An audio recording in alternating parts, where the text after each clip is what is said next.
Shock aftermarket ini biasanya terdapat beberapa fitur dan pengaturan.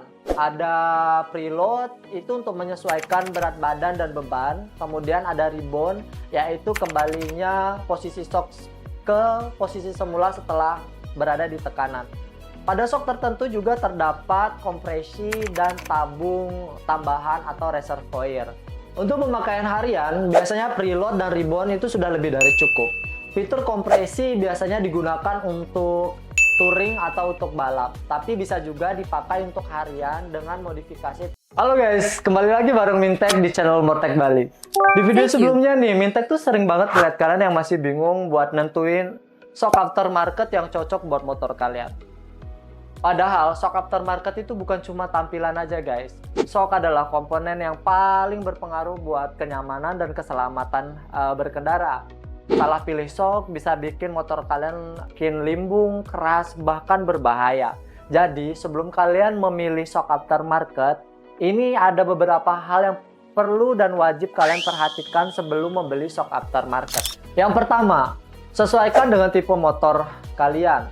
Sebelum kalian membeli shock aftermarket, kalian harus benar-benar tahu nih tipe motor kalian. Apakah tipe motor kalian adalah motor bebek atau tipe motor kalian adalah tipe motor matic? Karena hal ini sangat berpengaruh dari ukuran, kemudian dudukan shock bagian atas dan bagian bawah, bahkan lubang monya. Jika kalian salah pilih ukuran, motor kalian akan terlihat lebih tinggi atau terlihat lebih ceper. Efeknya, geometri motor kalian akan berubah dan handlingnya bakal tidak nyaman. Sesuaikan dengan tipe motor kalian. Yang kedua, tentukan peruntukan pemakaian. Ada 3 hal pemakaian. Yang pertama itu pemakaian harian, yang kedua ada pemakaian touring, yang ketiga itu pemakaian balap. Nah, kita bahas untuk pemakaian harian.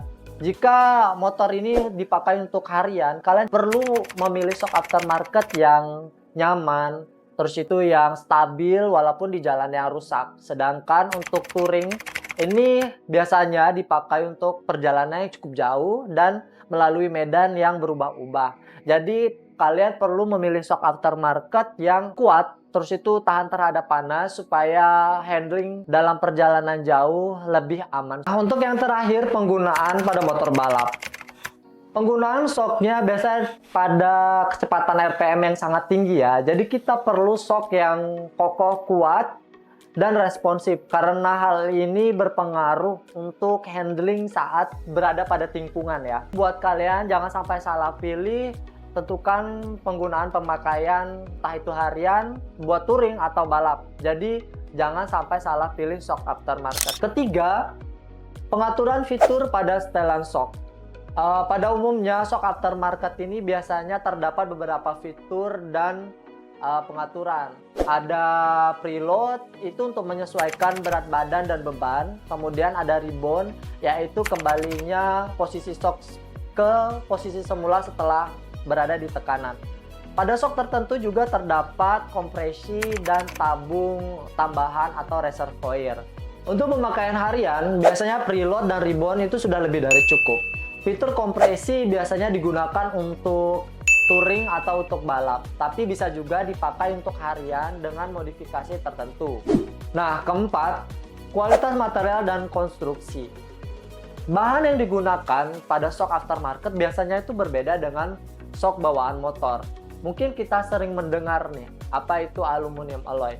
Yaitu aluminium yang kokoh dan kuat. Bahan ini sering dipakai pada shock aftermarket. Dan biasanya shock yang bagus itu menggunakan tabung CNC, kemudian asok yang kuat dan tebal, dan daya tahan seal yang cukup berkualitas. Sering nih kita temui pada shock yang murah. Sealnya gampang bocor, redamannya cepat habis. Jika shock sudah bocor, maka kenyamanan dan kestabilan akan turun drastis ya guys ya. Kelima, setting setelah pemasangan. Hal ini nih sering banget nih kita sepelekan. Kenapa Mimin bisa bilang seperti itu? Karena shock aftermarket biasanya terdapat fitur dan pengaturan rebound dan preload ya. Settingan ini sangat berpengaruh ke rasa berkendara. Luangkan waktu kalian nih sebentar aja buat setting preload dan rebound.